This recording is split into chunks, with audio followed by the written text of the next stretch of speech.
Hollywood dan elit global tahu persis soal flat earth dan kubah bumi.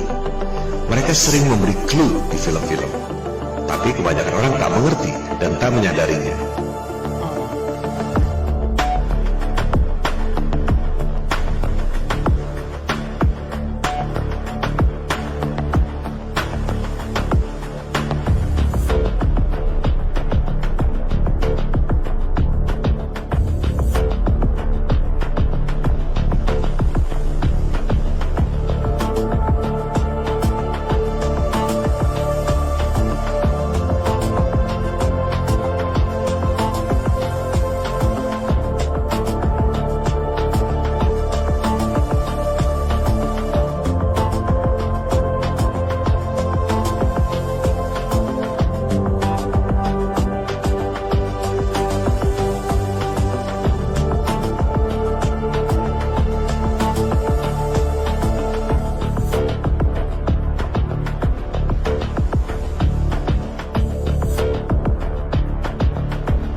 want answers! I want the truth! You can't handle the truth! Son, we live in a world that has walls.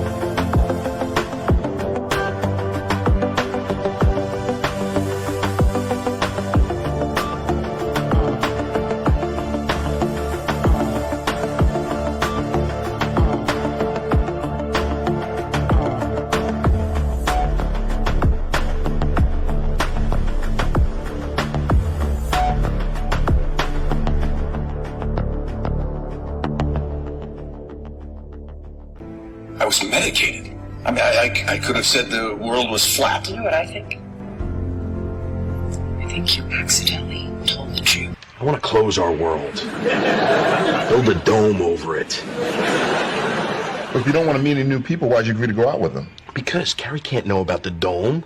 1,500 years ago, everybody knew the Earth was the center of the universe. 500 years ago, everybody knew the Earth was flat. The National Aeronautics and Space Administration does not exist. All the space missions that we've heard about since we were little kids in school, creations of Hollywood. We did not land on the moon. There is no John Glenn. Well, there's a John Glenn who's a senator. What if the most important event in recent history was a multi-billion-dollar fraud? What if someone found out? This is Capricorn 1. Astronauts to the moon.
Bentuk bola, di samping diajarkan di sekolah-sekolah, juga dipopulerkan oleh Universal Studios tahun 1927. Orang sedunia percaya bumi berbentuk bola, meski ketika itu belum pernah ada yang melihatnya. Ketika tahun 1931, Auguste Piccard melihat bumi berbentuk flat disk, media-media tidak mengumumkannya. Bahkan pelajaran sekolah tidak mencatat nama Auguste Piccard. Orang hanya tahu Kapten Jean-Luc Picard, pahlawan Star Trek dengan fantasi pergi ke angkasa luar. Nikola Tesla tahun 1934 pun mengatakan bahwa bumi ini bukan planet. Orang berpikir bumi berbentuk bola karena melihat bulan, matahari, dan planet-planet berbentuk seperti lingkaran. Tak ada alasan untuk berpikir bahwa bumi lain sendiri. Itu sama saja dengan mengatakan meja biliar harus berbentuk bola karena benda-benda lain bentuknya bola. Logika seperti itu jelas tidak masuk akal. Bumi memang lain sendiri. Ini yang dimaksud oleh Tesla dengan Earth is a round, it is not a planet.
why are the astronauts floating? I'm here at the Powerhouse Museum in Sydney to find out if anyone knows the answer. Why are they floating? No gravity? No gravity. Zero gravity. There's no gravity. The stuff that holds us to the planet when we spin doesn't happen up there. Gravity holds you down, so in space there's nothing there, so you just float. There's no gravity in space. No gravity, or there's very little. But is there really no gravity in space? After all, the moon orbits the Earth due to gravitational attraction. So, where would the space station fit in this picture? Can you make me a roughly to scale model of the Earth and the moon, and then we're going to position the space station in there? So about like that? Yeah. You ready to see the real distance? Here, maybe a little further. Now, if the moon is here and the Earth is there, whereabouts would you put the space station? Right about here? So that's maybe like a quarter of the distance to the moon. The space station is right about there. The space station is actually only about 400 kilometers away. So if you're in Sydney, it's a little further than the drive to Canberra.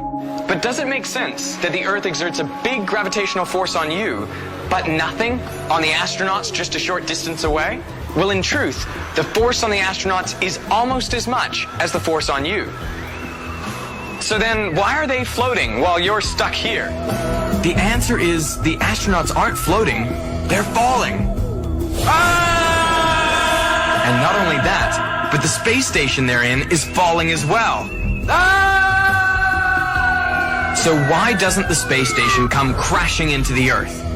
Well, the reason is the space station and astronauts inside have this huge sideways velocity of about 28,000 kilometers per hour. So even though they're falling towards the Earth, they're going so fast that as they fall towards the Earth's surface, it curves away from them. So the space station and the astronauts inside are constantly accelerating towards the Earth's core, but they never get any closer. And because they're accelerating at the same rate, the astronauts feel weightless. They have this amazing sensation of floating. Stop. Mari kita simpulkan. Yang dimaksud oleh Derek Muller, PhD dari University of Sydney tadi adalah, pertama, pemikiran bahwa satelit dan astronot bisa melayang-layang di angkasa luar karena gravitasinya nol adalah salah besar. Satelit dan space station rata-rata berada pada ketinggian 400 km atau 1,2% jarak bulan versi mereka. Pada jarak segitu, satelit dan space station gravitasinya sama saja dengan kita di bumi. Harusnya mereka jatuh. Itu adalah fakta fisika. Kedua, Muller menyampaikan penjelasan resmi dari NASA. Satelit dan space station yang berada pada ketinggian 400 km tidak jatuh karena berjalan dengan kecepatan 28.000 km per jam. Ini adalah rumus matematik. Jika bumi ini berbentuk bola dan jari-jarinya 6.673 km, maka satelit yang berada pada ketinggian 400 km harus berjalan dengan kecepatan 28.000 km per jam. Ini rumus matematikanya. Itu adalah teori yang di-backup dengan rumus matematik. Teori di atas kertas. Sekarang kita lihat kenyataannya. Pertama, silakan Anda riset di mana ada pesawat berjalan dengan kecepatan 28.000 km per jam. 23 kali kecepatan suara. Pesawat yang awak di dalamnya bisa bernapas dengan udara paling cepat cuma 3.530 km per jam. Roket berawak paling cepat cuma 7.258 km per jam. Itu pun harus bernapas dengan masker dan duduk terikat di kursi, bukan bernapas bebas dan bisa jalan-jalan di pesawat. Anda lihat betapa kokohnya desain pesawat dengan 3 kali kecepatan suara. Jika space station seperti ini bergerak 23 kali kecepatan suara, pasti rontok panel-panelnya. Roket dengan kecepatan 28.000 km per jam adalah sekedar hitung-hitungan teori matematika. Bendanya tidak ada.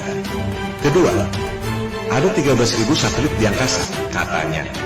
Rata-rata di ketinggian 400 km, sehingga rata-rata berjalan dengan kecepatan 23 kali kecepatan suara, katanya. Terbang selama bertahun-tahun di angkasa. Pertanyaannya, konsumsi bahan bakarnya berapa? Dan kapan isi bensinnya? Itu adalah nonsens. Ketiga, katanya satelit berjalan dengan 23 kali kecepatan suara, sehingga astronot yang ada di dalamnya merasa tidak ada gravitasi. Mereka lupa, banyak video-video menggambarkan astronotnya melayang-layang di luar pesawat. Bagaimana mungkin di luar pesawat yang bergerak 23 kali kecepatan suara, astronot bisa nyantai-nyantai melayang seperti itu? Tom Cruise dalam film Mission Impossible hampir pingsan pegangan di pintu pesawat. Padahal kecepatannya baru 300 km per jam. Seperempat kecepatan suara baru take off. Bagaimana mungkin astronot di pesawat yang kecepatannya 100 kali lipat, 23 kali kecepatan suara, bisa nyantai melayang-layang di luar pesawat? Kesimpulannya, ketiga hal tadi adalah bohong, bohong, dan bohong. Hanya perlu sedikit nalar untuk membuktikan bahwa orang selama ini tak sadar dibohongi oleh elit global.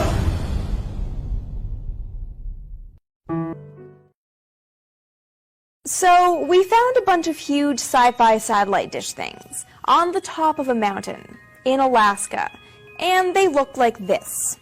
And we just figured out why they're there and what they do, and it's really weird.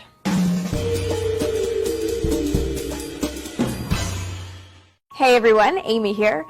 Our friends at Sikap went on a shoot to Alaska recently, and they came back with a story that we just had to tell on D News. It's about a huge, ambitious military project called White Alice. The US and Canadian Air Forces set up a series of radar listening posts along the Arctic Ocean, but they needed a way to relay information across the state, and fast. And that is where White Alice came in. Beginning in 1955, the Air Force and Army built a network of communications hubs that used a very new technology to connect with one another. Phone calls and other data were transmitted via microwaves, beamed up into the air, bounced off the Earth's atmosphere, and back down to a receiving site.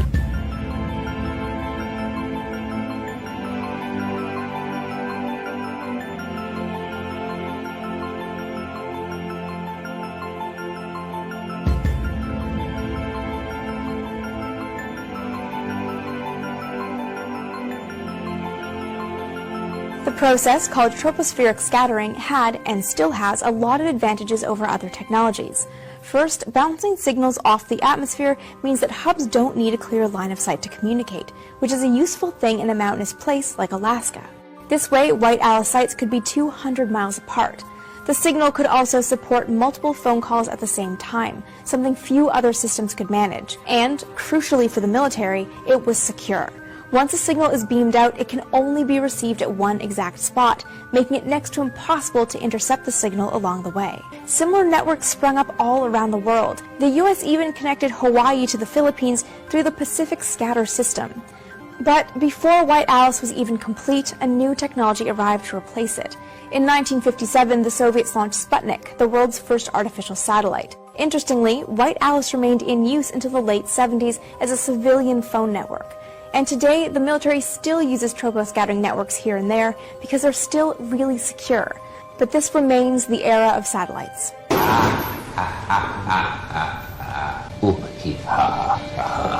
I thought my jokes were bad. Itu yang diberitakan. Proyek White Alice dihentikan karena ada satelit Sputnik. Padahal sebaliknya, di dapur rahasia, teknologinya terus digunakan. Sementara yang dipasarkan adalah bisnis satelit, science fiction karangan Arthur C. Clarke. Itu sebabnya, setelah tahu bahwa teknologi White Alice berjalan dengan sempurna tahun 1955, 2 tahun kemudian Sputnik diluncurkan tahun 1957. Pemicu turunnya dana tak terbatas, baik untuk Amerika Serikat maupun Soviet, lewat perlombaan angkasa luar. Elit global selalu mengambil keuntungan dari kedua belah pihak. Discovery News bingung. Baru tahu, ternyata ada teknologi canggih tahun 1955. Memantulkan sinyal ke langit, bisa diterima di tempat yang jauh, tanpa perlu satelit. Itulah rahasia militer. Tak akan ada beritanya di koran.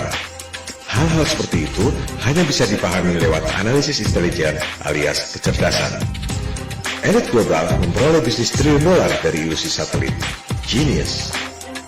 Maka episode Masa Hollywood kita tutup dengan kesimpulan ini.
Agak sulit untuk memahami ini semua jika belum paham tentang elit global. Episode berikut akan membahas khusus tentang itu. Konspirasi itu ilusi atau nyata? Ambil contoh 911. Anda percaya itu dilakukan oleh Osama bin Laden? Mari kita tes pengetahuan kita dengan 3 pertanyaan di 3 tempat kejadian. TKP 1, WTC. Ada berapa gedung yang runtuh pada hari itu? 2, salah. 4, WTC 6 dan 7 tiba-tiba runtuh tanpa sebab. TKP 2, Pentagon. Ada berapa kamera yang merekam pesawat menabrak Pentagon? Tidak ada. Tak ada satu kamera pun yang merekam pesawat, tapi Anda percaya Pentagon ditabrak pesawat. TKP 3, Shanksville. Ada berapa mayat yang ditemukan di runtuhan pesawat United in the Street? Tak ada sepotong mayat pun dan tak ada setetes darah pun. Tapi Anda percaya bahwa pesawat jatuh di situ.